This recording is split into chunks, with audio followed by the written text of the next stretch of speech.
श्रीलक्ष्मी श्रीमहालक्ष्मी क्षीरसागर कन्यका उत्तिष्ठ हरिसम्प्रीते भक्तानां भाग्यदायिनी। श्रीलक्ष्मी श्रीमहालक्ष्मी क्षीरसागर कन्यका उत्तिष्ठ हरिसम्प्रीते भक्तानां भाग्यदायिनी।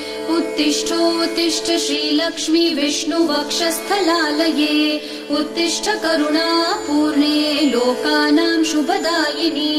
उत्तिष्ठोत्तिष्ठ श्रीलक्ष्मी विष्णुवक्षस्थलालये उत्तिष्ठ करुणापूर्णे लोकानां शुभदायिनी।